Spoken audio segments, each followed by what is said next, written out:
definitely the take on trust but verify. There's quite a lot of trust, a lot of room to be creative, a lot of room to be innovative and experiment.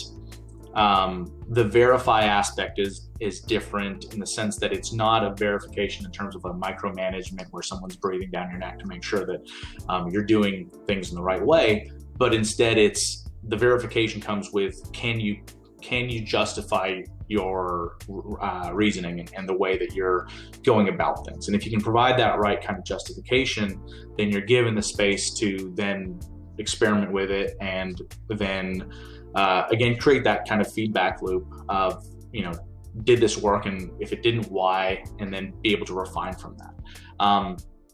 And I think that's so important, especially with smaller companies and startup organizations, because there's just so much to be done. And if everyone is focused on a very strict kind of path, a strict swim lane, there's just so much between those lanes that can get missed. And so it's very important for people to just have a very open perspective of what's out there and what needs to be done and what can be done, and leverage the experience of people who might have analogs to what they've done and what has worked for them, and be able to kind of repurpose that for your own areas. And so I think that aspect, that trust aspect, creates so many other important aspects to why it's great to work here, because it's that trust brings that kind of implicit collaboration. It brings that ability to be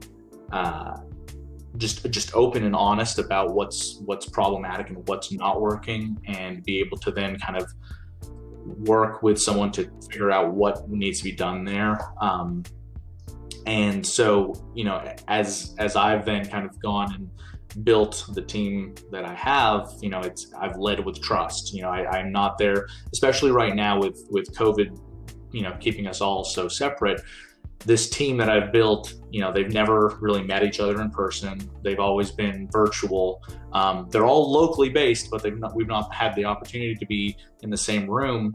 And yet, if someone is working on a task, you can trust that they'll get it done when they say that they'll get it done. If someone says that they'll get back to you with whatever you need, they will. So that trust creates an accountability that everyone wants to buy into. And so it's a more open and transparent way of working, so that people, again, kind of going back to the question of culture, it informs that culture, and it allows that space for people to operate and do their best work without feeling that they have to adjust to something that is not ideal or suitable to them.